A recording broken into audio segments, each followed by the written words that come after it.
Journalist Devika రాణి గారు కూడా join అయ్యారు. ముందుగా మురళీ మనోహర్ గారు, మీరు అఖిల భారతీయ విద్యార్థి పరిషత్ యాజ్ వెల్ యాజ్ బీసీల గురించి కూడా పోరాటం చేస్తున్నారు.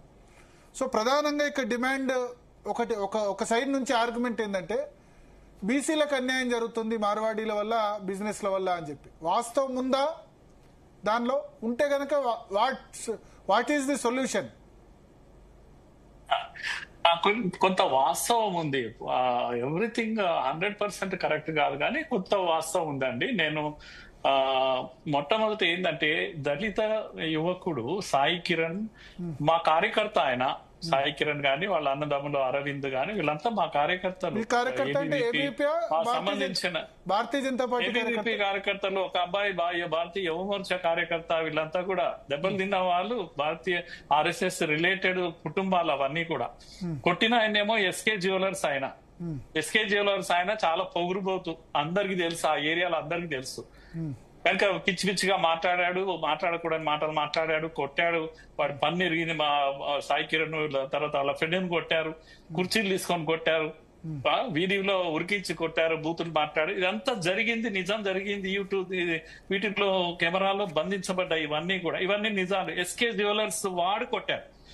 కానీ అక్కడున్న మార్వాడీలు చాలా మంది ఆయనను ఓన్ చేసుకోవడం లేదు. ఈ అబ్బాయికి మెడికల్ హెల్ప్ కూడా చేశారు. పోలీస్ స్టేషన్ లో కేసు పెట్టినప్పుడు సపోర్ట్ చేశారు. ఎవరు? మార్వాడీలే. కనుక ఇది దయచేసి ఎపిసోడ్ గమనించాలి. ఈ పొగురుబోతుతనము, ఈ దుర్భాషలు ఆడము, నిమ్న వర్గాల పైన ఈ ఆవేశము, ఈ యొక్క ఏమంటాము ఫెనటిజం, ఇవన్నీ ఇంకా ఉన్నాయి. అన్ని కులాల్లో ఉన్నాయి, చాలా కులాల్లో ఉన్నాయి. ఈ దుర్మార్గం ఇంకా పోలేదు, ఒక మార్వాడీలే కాదు. కనుక ఇది పోవాలి. ఫస్ట్ థింగ్ అది పోవాలి. మనందరం దాన్ని కండెమ్ చేయాలి. ఆ దళిత యువకులను మనం అవసరమైతే సపోర్ట్ చేయాలి. దీంట్లో తేడా లేదు. కానీ కొట్టిన వాళ్ళు అందరూ కలిసి మొత్తం మార్వాడీల మీద పడి కొట్టలేదు. ఒక్క కుటుంబము, ముఖ్యంగా SK జ్యువెలర్స్ మాత్రమే కొట్టారు. అయితే ఈ మార్వాడీల విషయం వచ్చినప్పుడు ఒక క్లియర్ గా ఉద్యమకారులు మాట చెప్తున్నారు. ఒరిజినల్ మార్వాడీలు హైదరాబాద్ లో మొదటి నుంచి వీళ్ళతో మాకేం ప్రాబ్లం లేదు అని. కొంతమంది ఈ మధ్యన మిడతల దండులాగా అక్కడి నుంచి ఇక్కడి నుంచి వస్తున్నారు, మండల కేంద్రాలకు కూడా వస్తున్నారు. చాలా బిజినెస్లు, కుల వృత్తులను డిస్టర్బ్ చేస్తున్నారు. ఇందులో కొంత సత్యం ఉంది. సత్యం ఉంది. ఇప్పుడు రాజ్యాంగం ప్రకారం ఎవరైనా ఎక్కడికైనా వెళ్ళొద్దని లేదు. మనవాళ్ళు వెళ్తున్నారు, మనవాళ్ళు సూరత్ వెళ్తున్నారు, సోలాపూర్ వెళ్తున్నారు, భీమవరం వెళ్తున్నారు, ముంబై వెళ్ళారు. నా పాయింట్ అది కాదు. ఎస్టర్నియర్ జనరేషన్, సరే ఈ జనరేషన్ కాకుండా ఇప్పుడు అంటే అమెరికా పోతున్నారు. వెళ్ళడం తప్పు కానే కాదు. వెళ్ళిన దగ్గర జరిగిన సంఘటన కొన్ని ఉన్నాయి. ఉదాహరణకు యాదగిరిగుట్ట కోట్ల రూపాయలు గన్లు అంతా అయిపోయినాయి. లేకపోతే డిజినపల్లిలో హత్య జరిగింది, ఒక గోల్డ్ స్మిత్ హత్య జరిగింది. చాలా జరుగుతున్నాయి ఇలాంటివన్నీ కూడా. ఇప్పుడు ఎట్లా ఈ కులవృత్త వాళ్ళు ఎట్లా బతకాలి? టింబర్ దీంట్లో అక్కడ జీరో దందాలు జరుగుతున్నాయి, ఇక్కడ లోకల్ వాడికి దెబ్బ తగులుతుంది. కుల వృత్తులను తెలంగాణ తెచ్చుకున్నాం గనక ఈ కుల వృత్తులను నలిగిపోతున్నప్పుడు వీళ్ళను కాపాడుకోవాలనా లేదా? ఇది ఎవరి పని ఇది అని నేను అడుగుతున్నాను. కనుక ఉద్యమము టార్గెట్ ఎవరిని చేస్తున్నాం మనం? వచ్చిన మార్వాడీలందరినీ గో బ్యాక్, వచ్చిన ఒరిస్సా వాళ్ళందరినీ గో బ్యాక్, వచ్చిన రాజస్థానీలందరినీ go back. What is this go back? Go back కాదు, హైదరాబాద్ ఉన్నది కమ్ బ్యాక్ అని, స్టే బ్యాక్ అని. ఇది హైదరాబాద్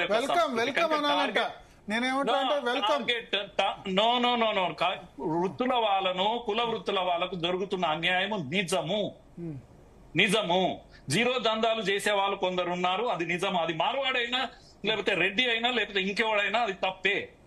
మీరు అవేటివి ఆన్లైన్ పేమెంట్స్ చేయనియరు. ఇప్పుడు గోకుల్ చాట్ లో కూడా జరగదు, ఇప్పటికి కూడా జరగదు కదా ఆన్లైన్. అందరు కూరగాయల మార్కెట్, వెజిటబుల్ వెండర్ రోడ్డు మీద పెట్టుకున్నామే, QR కోడ్ పెడుతుంది, ఇడ పెట్టరు, కళ్ళకు కనిపిస్తుంది కదా. ప్రభుత్వం ఏం చేస్తుంది? ప్రభుత్వ వ్యవస్థలను ఏం చేస్తున్నాయి? ఉద్యమం ప్రభుత్వం పైన కదా గల్లబట్టి నిలదీయాల్సింది. రేవంత్ రెడ్డిని కదా గల్లబట్టి. మార్వాడీల మీద కాకుండా ప్రభుత్వం మీద చేయాలి. GSTకి అలిగేషన్ ఉంటే GST లేదా కమర్షియల్ ట్యాక్సెస్ మీద వాళ్ళ కంప్లైంట్ వాళ్ళ మీద చేయాలి. కానీ మార్వాడి అయినా, రెడ్డి అయినా, ఇంకొకడైనా దుర్మార్గుడు. వ్యాపారము జీరో మార్కెట్ చేసేవాడు దుర్మార్గుడు. ప్రభుత్వాలు వాళ్ళ ఇవి ఉన్నాయి, డిపార్ట్మెంట్స్ ఉన్నాయి, వాళ్ళ పనులు వాళ్ళు చేయక వీళ్ళు శృతి నుంచి ఇవన్నీ చేస్తున్నారు. కనుక నా పాయింట్ ఏంటంటే, తప్పకుండా కుల వృత్తుల వాళ్ళను, నిమ్న వర్గాల వాళ్ళను కాపాడుకోవాలి. దళిత యువకుడి పైన జరిగిన దాడిని ఖండించాలి. ఉద్యమం యొక్క డైరెక్షన్ మారాలి. ప్రభుత్వం పైన ఒత్తిడి తేవాలి. ప్రభుత్వం అవసరమైతే కులగణన ఇప్పుడు చేస్తుంది కదా, అవసరమైతే ఈ యొక్క జీరో దందాలు చేసే దాని మీద గణన చేయండి, లెక్కించండి ఎక్కడెక్కడ ఏం జరుగుతుంది, ఏ గ్రామంలో ఎటువంటి ఒత్తిడి గురవుతున్నారు. మీరు అమన్గల్లో రాండి, వాళ్ళు చెప్తారు, వాళ్ళ స్టోరీలు చెప్తున్నారు కదా. మరి బిజినపల్లిలో రాండి, వాళ్ళ స్టోరీలు ఉన్నాయి కదా. ఇవన్నీ నిజాలు కదా, నిజాలు కాదని ఎట్లా అంటాం?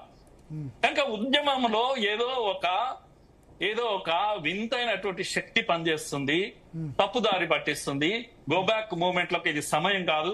తెలంగాణ ఉద్యమం కూడా గోబ్యాక్, గోంగూర గోబ్యాక్, ఆంధ్ర గోబ్యాక్ అన్నటువంటి 69 ఉద్యమం ఫెయిల్ అయింది.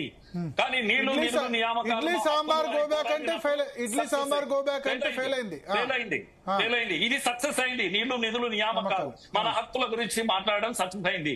కనుక నిమ్న వర్గాలు, కుల వృత్తుల వాళ్ళ హక్కుల గురించి మనం పోరాడాలి తప్పితే ఉద్యమాన్ని తప్పుదారి పట్టించి పాటలతో ఆటలతో ఉద్యమాన్ని తప్పుదారి పట్టించే హక్కు ఎవరికి లేదు. నిమ్న వర్గాలతో అందరము నిలబడాల్సిందే. ఇది నా యొక్క నా కోరిక. కనుక ఇంతమూరు హనుమంతరావు గారు పెద్దలు వారు చెప్పారు, ఇది నిజము. మనము వాడు గోబ్యాక్ వీడి గోబ్యాక్ కాదు. అది మార్వాడీలు చేసినా ఇంకొకటి చేసినా దందాలు చాలా మంది చేస్తున్నారు. తర్వాత దీంట్లో కార్పొరేటైజేషన్ ఆఫ్ ఎడ్యుకేషన్ వచ్చింది. సారీ, ఎడ్యుకేషన్ కాదు, వ్యాపారం. ఇప్పుడు ఇంతమంది చెప్పారు కదా, వాళ్ళు మాల్ కల్చర్ వచ్చింది. వీటి వల్ల కూడా చిన్న వృత్తుల వాళ్ళు నష్టపోతున్నారు. అంతెందుకండి, తెలంగాణ తెచ్చుకున్నాం కదా, నారాయణ చైతన్యని ఆపామా? మన స్కూళ్ళు మన కాలేజీలు అన్ని బంద్ అయినాయి కదా, తెలంగాణ అన్ని బంద్ అయిపోయినాయి కదా. ఆపగలుగుతున్నామా? ఆత్మహత్యలు ఆపగలుగుతున్నామా? ఇంకా జరుగుతుంది కదా ఇదంతా కూడా. కనుక ఈ తప్పుడు చర్యలను మనం నిలదీయాల్సిందే. అది ఎవరు చేసినా దీన్ని నిలదీయాల్సిందే. ఆంధ్ర కాదు, తెలంగాణ కాదు, మార్వాడి కాదు, తప్పు చేసేవాడిని గల్లబట్టాల్సిందే. ఇది నా నిశ్చిత అభిప్రాయం. ఓకే, దేవిక గారు.